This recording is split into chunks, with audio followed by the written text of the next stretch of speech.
Hello,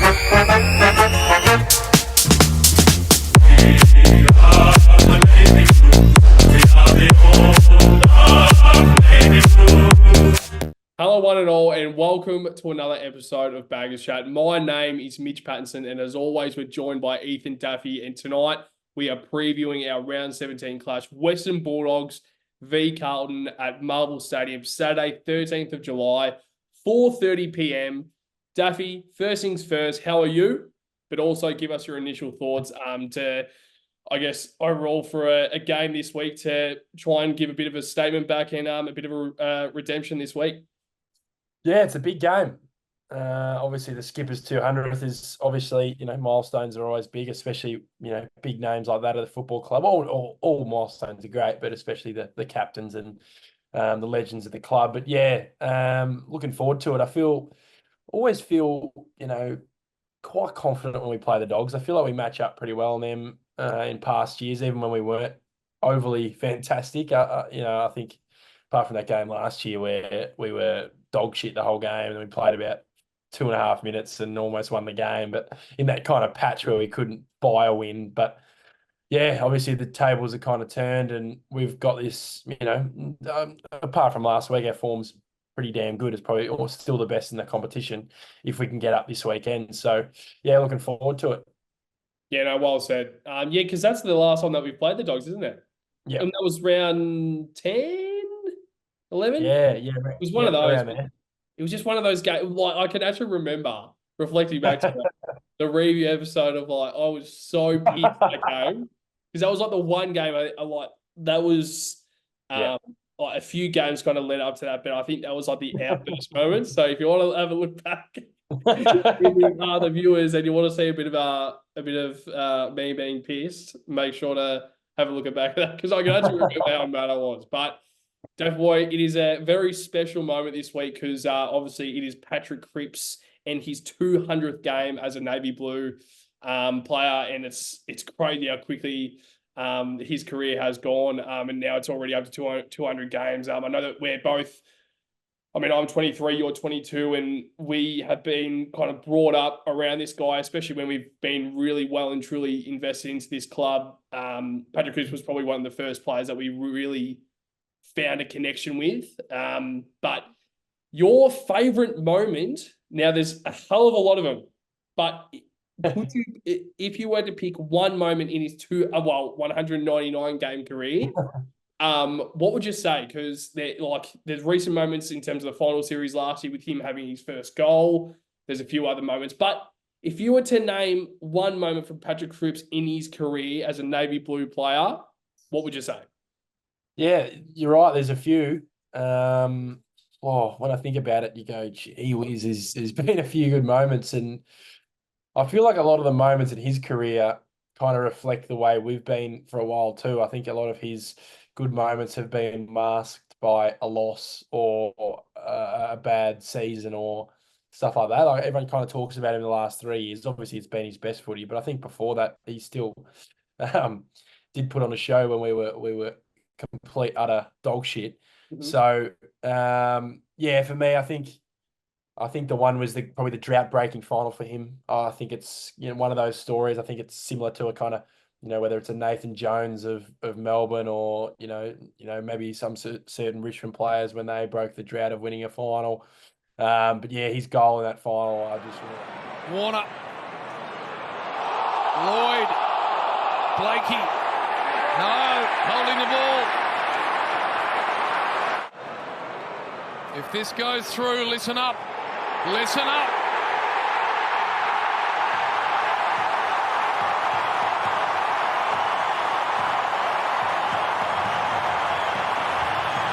Listen to this.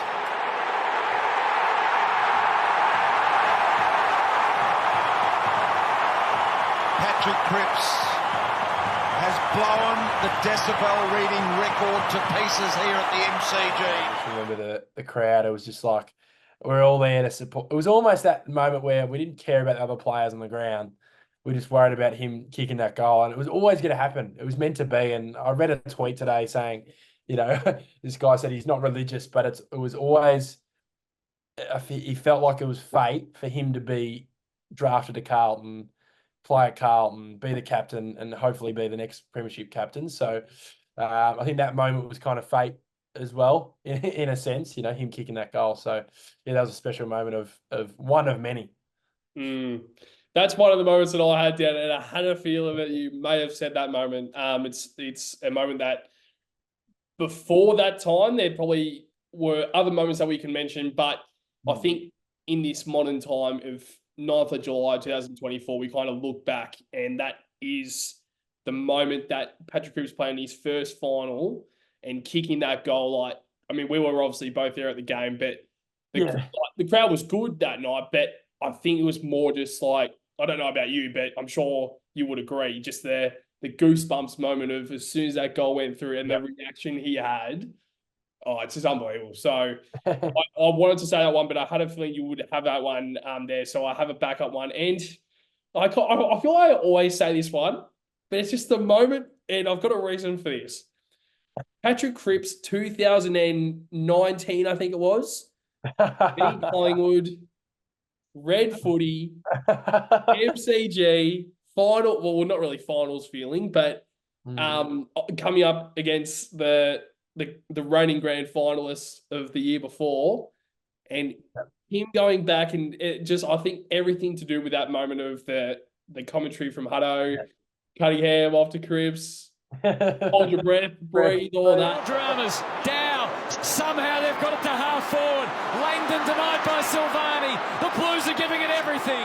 Langdon, here comes Cunningham, busts a move. Cripps, this is a big moment. Hold your breath, breathe. What a goal from Patrick Cripps. That moment, me as a Carlton's, I mean, what was that? So 2019, I was in year 12. So I was there at that game, but it was a moment of when he kicked that, I'm like, oh, God, like this is what it feels like to be a part of a big game. And I can't even imagine what it would feel like or what it would mean to when he does that in a final. Yeah. Because that's like a final sort of stage. I mean, obviously it's up against arch rivals, but when he kicked that goal, I'm like, oh, this guy's a player. This guy, I mean, we kind of already knew he was a player, but when he did that, I was just going off my no boy. But of course, we ended up losing that game against Collingwood. But let's hope. I mean, I don't reckon Collingwood are going to make finals just quietly, but let's hope Collingwood might make finals so we can knock him out. Maybe Patrick Cripps has a few more moments against the arch rivals. But Daf Boy, we're going to move on to the injury list. So obviously, I'll throw to you with I guess with what you think about the injury list, and obviously the names that are tests, but also potential. I mean, I don't know about you, but I've heard an update on Sam Doherty.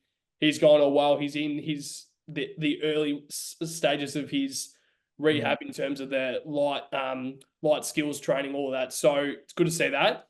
There wasn't an update on Jack Silvani, and there hasn't been an update in a while. So I would like to kind of hear about how he's going, because I haven't heard anything from Silvani almost since he really did the injury. So it's unbelievable. But what's the update with the injury list in terms of Martin, Wienering, TDK? What's the update?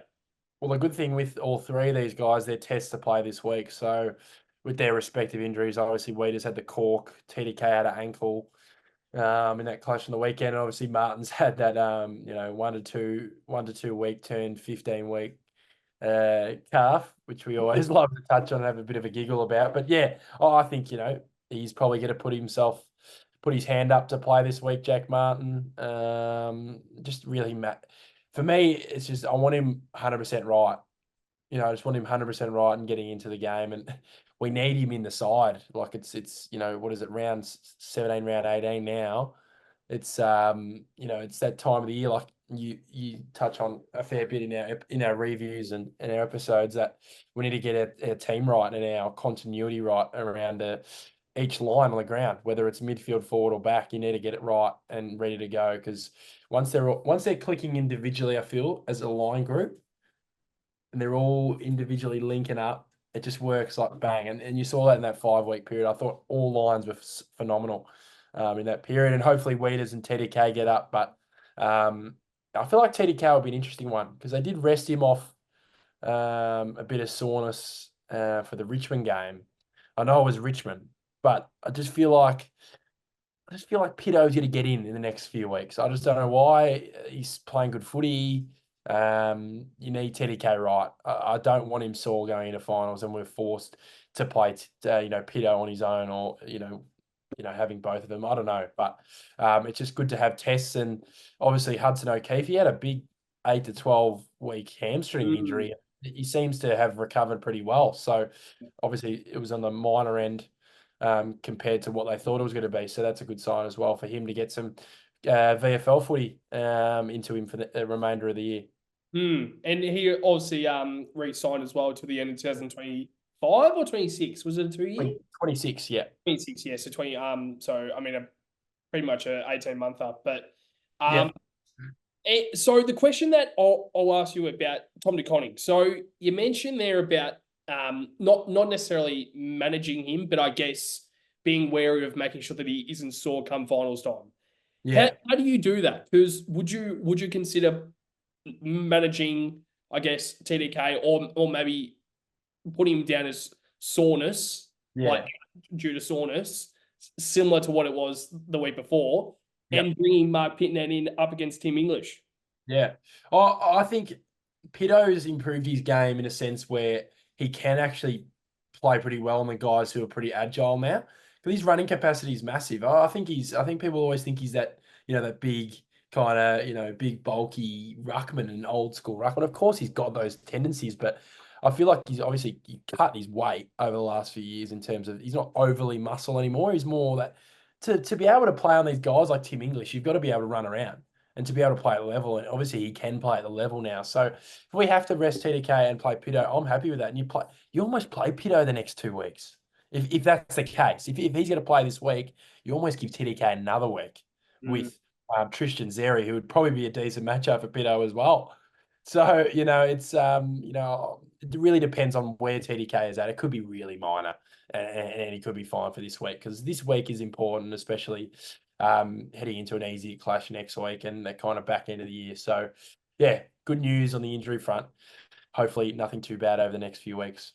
And I think that's also another conversation as to you're kind of playing against a solid side. I don't know if the Dogs will make finals this year. I'm not too sure, but they're obviously a solid side, and I don't think we should have the mindset of, we should potentially manage or rest these guys because we're playing against the Dogs. Like, I think the week after, all due respect to North Melbourne, but they're not around the level, I guess. So when I think Dogs kind of are, and I don't think we can afford to lose that game, especially coming through, like, if we look at that game as, we can manage these players and then we lose, we're heading into North Melbourne with 2 losses, and they've actually been playing some quite decent footy recently. I don't think they will have any chance against us, all due respect once again.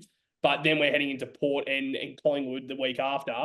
And then I think it's Hawthorn the week after that. So there's obviously a few crucial games in that bracket, and you kind of need to try and get ahead of the pack right now with obviously the Western Bulldogs this week and then the week after North Melbourne. But so we're going to head into the ins and outs now, Daffy Boy. And I think I'll ask a question right now. So do you have Mark Pitnet in this week?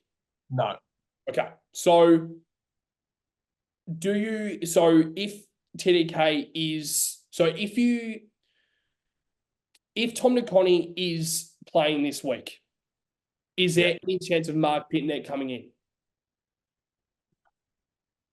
I think there's always a chance. Okay.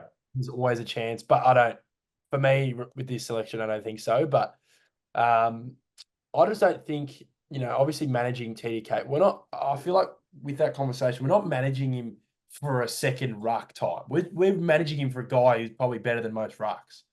So that's the interesting call as well. That's why Pitto is such a conversation, because it's not like Max Gawn and Tom Fullerton's coming in this week for Melbourne. It's such a different situation. Like, if you rest TDK, it's not like you're taking that team easy. You're almost going, fuck, I don't want to risk it in a game we need to win this week playing him if he's not fit. You want Pittonet who's fit. So that's the conversation where I'm kind of getting at is, I think both are good enough on their day to be a good enough number one ruck. That's the great problem we have. And it's also great in case you need to manage. So, no, he isn't in my ins and outs. Okay, so another question though.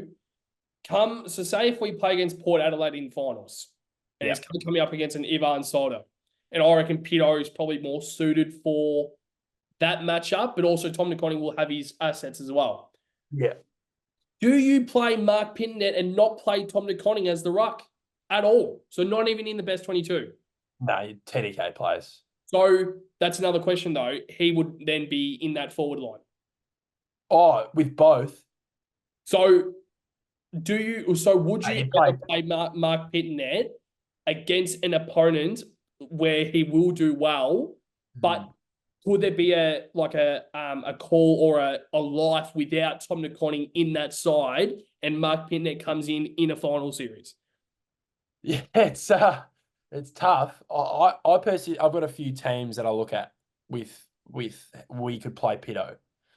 And I reckon TDK killed Port Adelaide a few weeks ago with just him. So, and he was probably their best on against Soldo and whatever other fuckhead they had on him, right? So I've got a couple of teams. I think Pitto matches up incredibly well on Max Gawn, and we always play both of them against Melbourne, don't we? He played in that game. He played really well. So that's a team. If we play the Demons in the finals at some stage, I'm not sure if they'll make it or not, but if we do, it could be a case. I'd say almost Essendon are up there. Really depends on if they play both rucks. Yeah. So that's it's kind of scenario based. And I know, of course, I'd rather TDK be solo, like you are. I'm 100% with you, but I don't think we can afford, like, even against the Giants, which is another team, we cannot afford Briggs if he's got the upper hand to not have a second ace up our sleeve. You know what I mean? Like, we were having our second ace up our sleeve on the weekend, or maybe third, was Kennedy and Cripps. Like, imagine Briggs going, fuck, I don't even have another ruckman to play against. I've just got to beat Tom DeConning. And I watched this, Twitter video yesterday, this old ruck coach explaining how Briggs defeated TDK on the weekend, and he took away his aerial space in the ruck contest. What happens if you got two, Patto? Pre-game, you're thinking, I don't have one guy to focus on. I've got Pittonet to focus on, and then your mind's going shit, and they switch back and forth, and you don't know what to do. And that's kind of what happened in round 5, where you go, fuck, I've got Pitto for the last 10 minutes. They go, oh, shit. You got the leaping bloody TDK. He's going to jump on me head in the ruck contest now. And then they switch back. Because they're both different. I think the matter of winning finals is having the ace up your sleeve. And I think that's not just with the rucks. It's with guys like Jack Martin. You've got Elijah Hollands. And you've always got, even David Cunningham. Those types of players, they ace up your sleeve in a final. This 22, I guarantee you, this won't be the 22 if we make the grand final. I reckon there'll be, you just don't know. You just don't know. It's never the same for the whole thing. And that relates to Pitto as well. Yeah. So, I'll give you a scenario. Prelim final, we play against the GWS Giants. What would you go with? I'd go with Pitto. I'm sorry to cut you off, but I'm just more curious to see what your opinion is, because I wouldn't mind if you say Mark Pittonet plays against Briggs and Tom DeConning might not be playing in that side because he suits better. I'm not saying that whatsoever. You know that Tom DeConning needs to play every single week, in my opinion. But I just want to see what your opinion is, because my opinion on the whole situation is Tom DeConning needs to be the sole ruckman, or Mark Pittonet needs to be the sole ruckman. You can't have two ruckmen playing. That's just my opinion, because come finals time, I just think that isn't the sole reason why teams are so great come finals time. They aren't. I bet there's so many opinions about this, and you might completely disagree, and that's fine. That's why we speak about it. But I just think Harry Mackay is that wild card that you kind of speak about, that ace up the sleeve. He is capable of being a second ruck. And it opens another avenue down in that forward line. Because if Jack Martin's playing in the final series as that second or third tall when Harry Mackay's in the ruck, that excites me as a Carlton supporter. So what's your overall thoughts on that? Like, I'm not saying I don't think there's ever a world where Tom DeConning is not playing if he is fit. But do you think, I'll ask again, this is probably the last question, but can you see what I'm Yeah. I get you. I get you. You wouldn't mind playing both of them, but you don't want it. You just don't think it'll work. I don't think Tom De Koning can play forward. But see, it is interesting. Like I said, I'd rather the solo. Yeah. I'd rather the solo, but I don't want to be losing a prelim final if TDK is getting dominated by halftime and you go, I'm not saying TDK will. He's a superb footballer. But guys like Briggs and that can wear you down in a final. And finals games are close. We know that definitely. Last year. It was grit how we won that football game. We had both of them playing. We had both of those players playing against Melbourne, which was, I reckon, one of the teams where we have to play pit and net. Yeah. So, and I feel like with Harry as a second row, I agree. I think he's good. But I think he's our best forward deep now, which has become an issue. Harry has. Yep. Yeah, that's become an issue for Voss going, fuck. That's why he started to resort to Cripps and Kennedy taking the throw-ins. Because he's going, fuck, he's having more impact than Charlie deep. That's why I reckon the change is you've got to bring fucking Charlie up the ground more. You got to get him out of the 50 almost. And that almost, if you play both rucks, you got TDK and Harry up forward. You know what I mean? That opens it up too. That's what I mean. I think the way we've changed the last 5 weeks, our goal kickers haven't been Charlie or Harry, really, have they? Both of them have played actual outside of the 50. But I feel like our target inside, that would open up for TDK to sit in the goal square. You know what I mean? So that's the thing. I think it's the way you play really depends on if you can have one or two. If you're playing that bomb type game where we were playing at a certain stage of the season, like I know that's exactly what you're thinking in terms of having TDK up forward. But if you've got Charlie and Harry, it doesn't have to be both, one of them pushing high the whole game. I feel like Charlie doesn't even need to be in the 50. I reckon he'd have a better season if he didn't win the Coleman. In terms of of course you'd want him to win the Coleman, but I'd rather his priorities being feeding it in. Because his ball use is unbelievable. He's probably the best kick going inside 50. So if you've got him out of the 50, I'm not saying he's playing on the wing or whatever, could do here and there. You never know. But you play half forward, you push him up, then you've got Harry and TDK, and the space is there. The space is there, Patto. That's the only way I can see both players playing, is if we can have that kind of change of mindset where you've almost got that Harry and Charlie pushing out of the 50, where you can get the resting ruckman to sit in the goal square. And TDK is capable of doing that. Yeah. Because I think a play that really comes to my mind when you speak about Charlie Curnow trying to push up the ground and be a winger, it's Nick Rewald.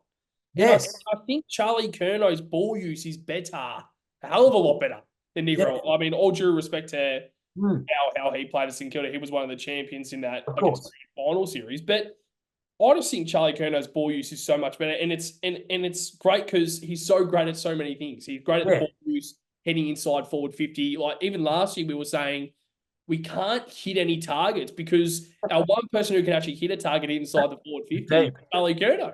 Yeah. So that's another thing where it's like, do you risk Charlie Curnow not kicking goals and having him more up the ground, which I actually wouldn't mind because, as you said, Harry Mackay has been that deep forward the past few weeks. Yeah. So that's why once again I'm like, maybe it can work. Because really, sorry. I think I completely agree because you go last year is a whole different scenario. I don't think the coaching staff trust Harry to be the deep forward. I don't think they do. They might have, but there wasn't as many times where he was the deep.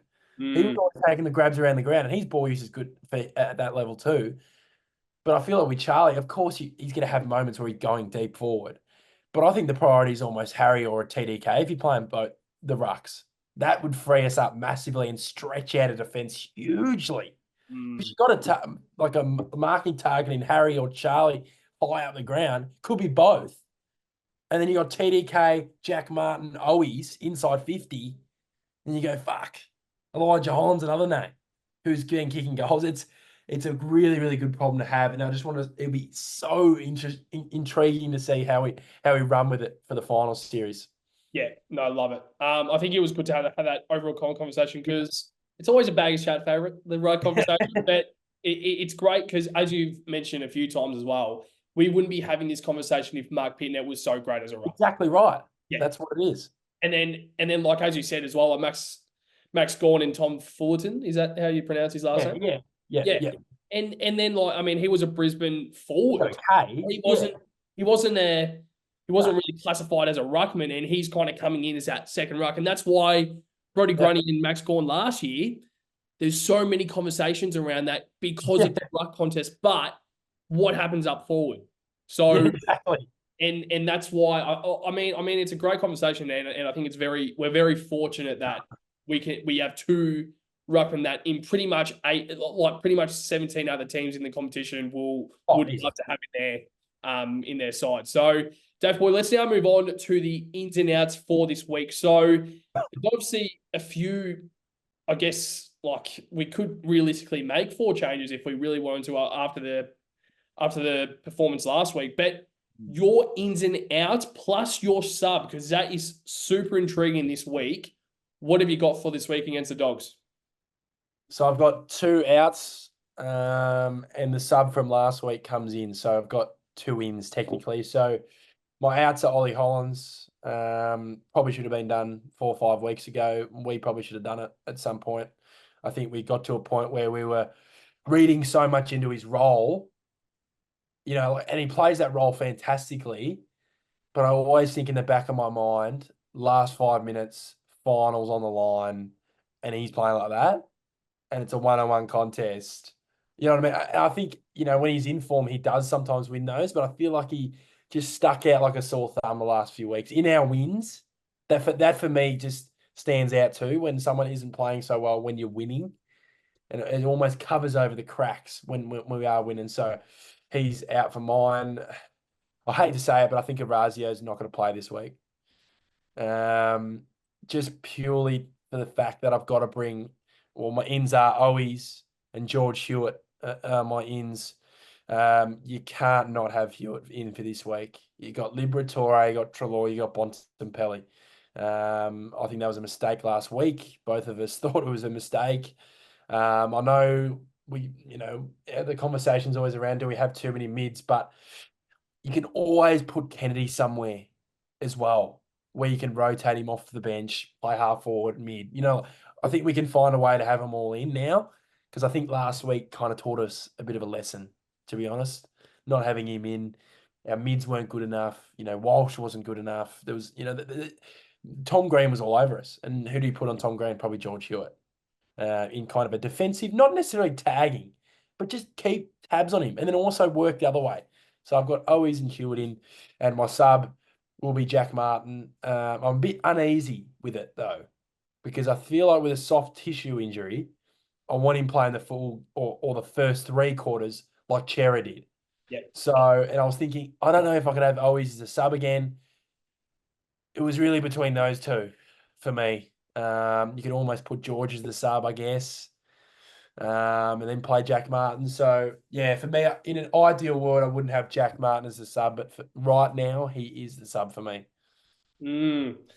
I think the one thing that I will say is it is quite similar to what mine are, but it's also a little bit different. So, my outs, now I've gone Ollie Hollands and I've gone Orazio Fantasia. I completely agree with your outs. I think they are the 2 outs. And unfortunately, I think one of the players that I'm bringing, I think Orazio is a bit stiff because he might just have to make way. But I think the question with one of my ins is if he covers that Orazio Fantasia role. So obviously with Cottrell back, it's great that he's back, but we might be losing Ollie Hollands. So it's not really that Cottrell role anymore, because Hollands kind of that means Cottrell then moves to the wing. I wouldn't be surprised if Hollands plays this week. I really won't be. But I know. I think he needs to have a bit of a reset in the VFL. That's the number one I think I'll say. But my ins, Matt Owies obviously being upgraded from the sub to the 22 this week. Jack Martin is my in. Yeah. And George Hewitt is my sub. Yeah. So the reason for that, and you also said it, and you were spot on with this, and this is why I have George Hewitt as a sub. Chin Cotter has to go straight to Marcus Bontempelli. Tagger, no matter what. So that's one midfield kind of minus from that equation. Then if Treloar, Liberatore, McRae in there, even if he's really classified as a midfielder anymore, he's been playing more as that half-forward player anyway. I think we can cover it. And even at halftime, if we kind of realise that we are getting dominated in the midfield, you've got George Hewitt there waiting in the ranks to kind of come in. Yeah, I wouldn't mind that. So what's your overall thoughts on the ins and outs? And if you think Jack Martin coming straight in, because I think I would rather him play those 3 quarters than get subbed. So what's your overall thoughts on that?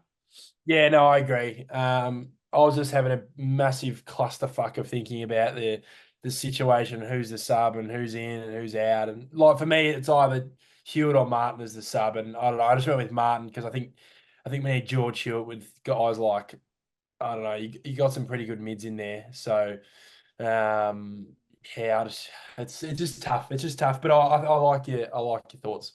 Yeah. Now, we would just say this right now. We've had a bit of technical difficulties. So we've been on this episode for about almost an hour and a half right now, and I wouldn't be surprised if we're past probably half an hour right now. So we're going to try our best, and we usually do try and go in a bit more detail into the opposition watch, but I think we'll just try and fly through them. I mean, obviously we'll go through them, but we won't go through in as much detail as we usually would, and then we'll obviously head into the match positions. But Daf, well, your opposition watch, so for the people who don't know what this is, we go through backline, midfield, and forward line for the Western Bulldogs, and we touch on a player for each line, and we kind of explain why they're a threat, but we obviously won't go into as much detail as we usually would. So, Daf, well, your backline opposition watch for this week, who do you have? Jesus. Fucking hell.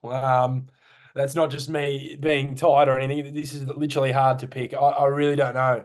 I'll go with Bailey Dale. For me, he's one of those guys who he racks it up, I guess. He's a good player, I think. He had an All-Australian year, which really befuddles me. But he's a good player. He's a good player. Well, you talk about 2 players. I'll talk about Bailey Dale. I'll talk about Jacob Worthing. I know they're 2 different players. Who's better? Oh, is it even a conversation? Who's an All-Australian? I know it's a different position, but it's fucking unbelievable. But on to Bailey Dale, he's just one of those guys who I reckon in the past would tear us up. So I think we've got to put a bit of work into him, and he could be. I know you said straight to Bont with Chicotta, but if that's not working, you could go to a Bailey Dale and cut his ball use because they've got some players out. I think Caulfield might be injured. I'm not too sure, but I'm not sure that they've got some guys in and out, and obviously Liam Jones is out, and they've got a few guys who can run at half back. So yeah, Bailey Dale for me. Yeah, no, I like it. I think Caulfield returned from injury last week, so he's gotten injured again, maybe. But I mean, I haven't heard anything. So maybe he has gotten re-injured. I wouldn't be surprised. He's probably one of the most unlucky players in the AFL right now. But yeah, I completely agree. That's why I reacted as soon as you said Bailey Dale. I completely agree. In that back line, he's probably the only real threat, and I hope that doesn't come back to bite him in the bum. Yeah. But he is.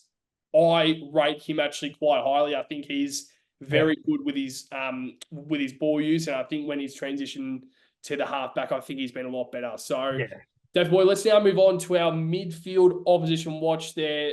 I mean, obviously we've touched on a few players already, but who would you have in that midfield opposition watch? Yeah, there's a few guys in there. They got a good midfield, but a midfield I think we can beat comfortably. I don't know why. I just have that feeling always when we play the Dogs. Yeah, they've got great mids. I'm not having a go. Fantastic midfielder. For me, I'm going to look at Tom Liberatore because I feel like he does all the dirty work for this Bulldog side when they're up and going, and his clearance numbers show that. And he's obviously an interesting kind of character and unit. But yeah, he's definitely a good player, and I like those types of players. I feel like they don't get enough credit sometimes. Obviously Bontempelli and Treloar gets his credit for butchering the ball inside 50. But Tom Liberatore is one for me, who's a guy who can finish well also. In front of goal. He can kick his goals. Like, he's a tough player, but he's also clean when he has to be. So yeah, Libba for me.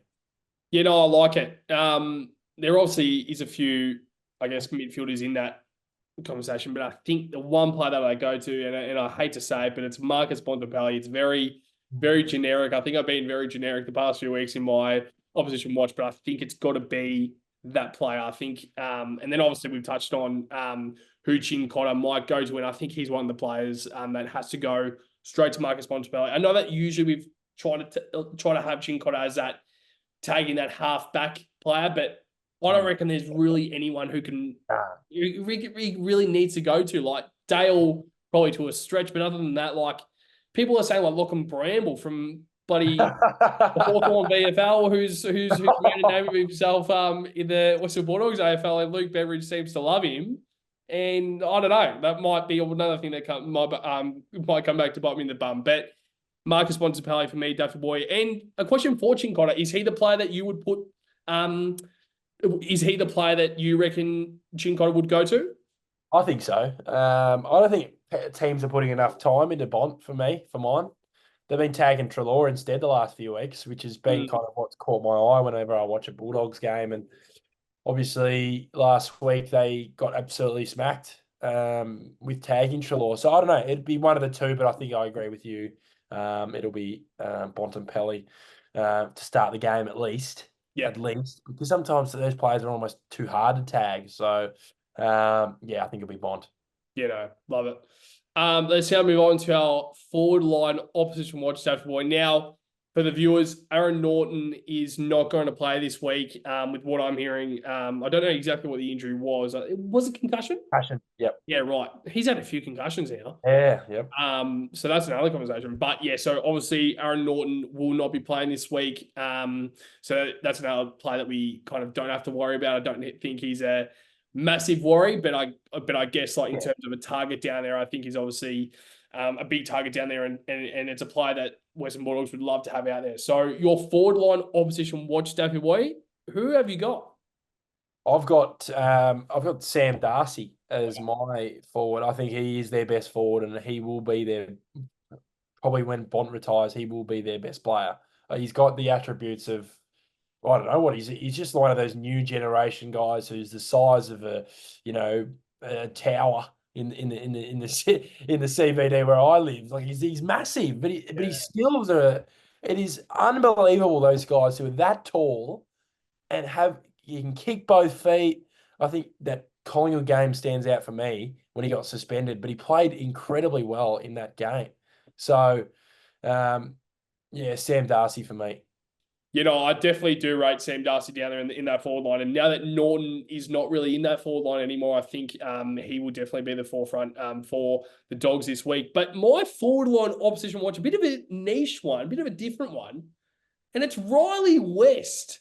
Yeah. Now, he has been a player that I've been keeping an eye on for a few years now, and I think this year he's been solid.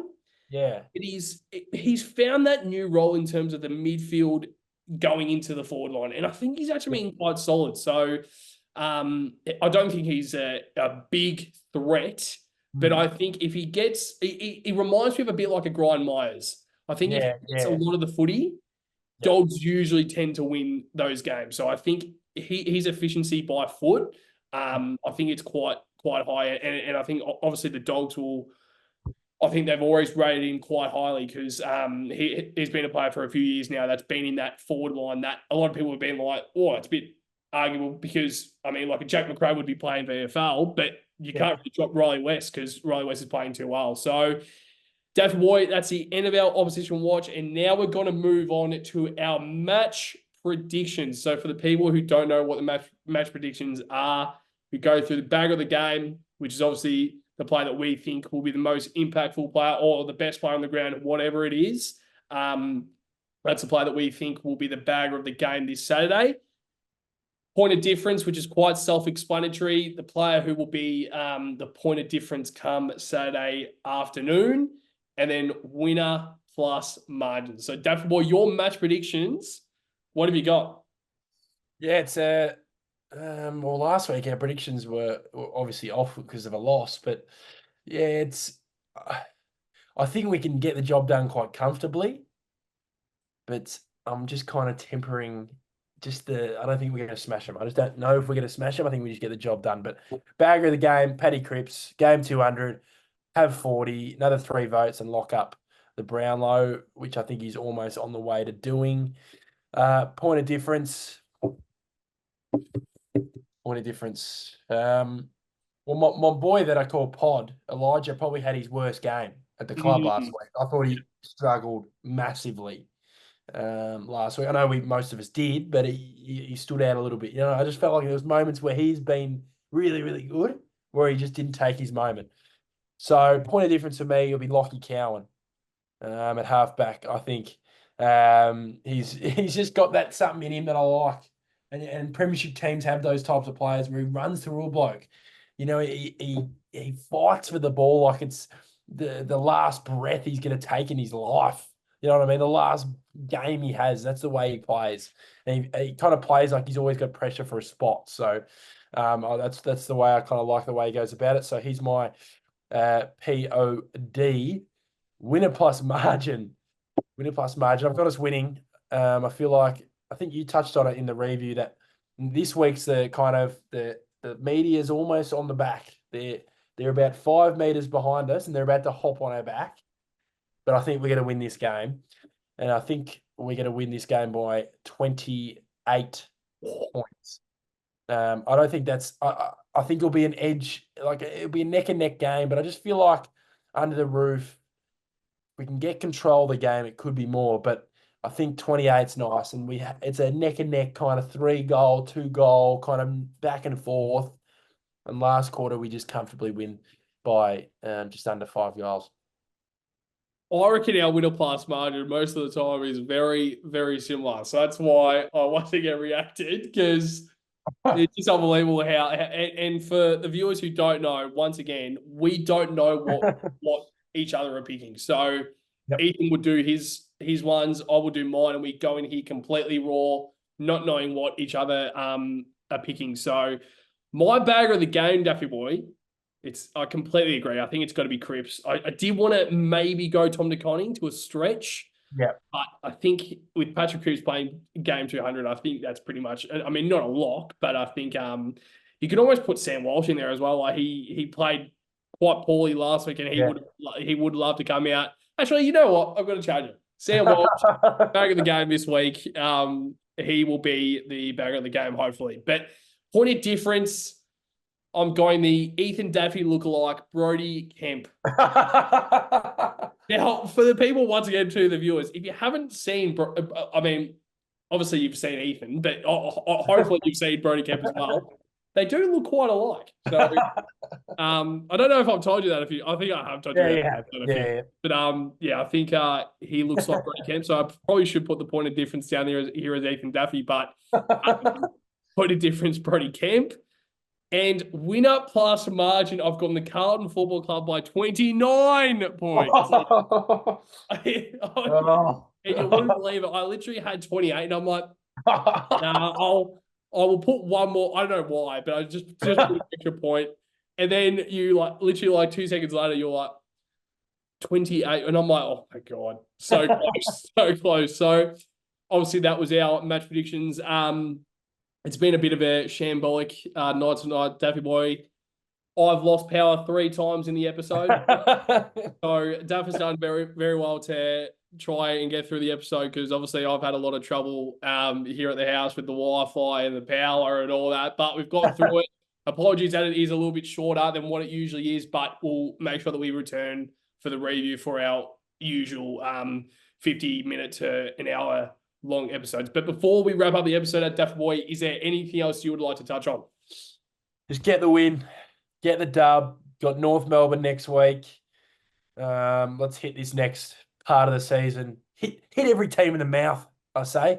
Get him in the mouth. And also, just a quick message, Mark Robinson, I keep receipts. I've actually got a folder. I'm that much of a nuffy. I've got a folder on my phone, in my phone camera roll, that is receipts. So whoever said any bad word or spoken ill of the Carlton Football Club will be receiving massive, I don't know, a flood of something at them if we win the premiership this year. If, that's the big word, if, Patto. But yeah, looking forward to this week, mate. Let's get the dub under the roof. Love it. Love it. I mean, I'm not going to explain why, but I wish I could do the same thing, but I don't think I can do that, mate. So, no, absolutely love it. But to every single blue bagger out there, make sure to like, comment, and subscribe. I think the last time I checked, I think it's 975 subscribers on YouTube. So make sure to subscribe. It doesn't cost you anything. It's completely free, but it really helps us improve as a channel. But also make sure to get around our socials, Instagram, TikTok, Facebook, but also make sure to get around Twitter, or what you call it now is X. We're going to try and post a little bit more on that. So to try and get a little bit more content and engagement out there. But to you, Daffy boy, we got through it. We got through it in the end. It's 7:45 at night. But to you, Daffy boy, and to every single blue bagger out there, up the baggers. Let's go the other way. Up the baggers.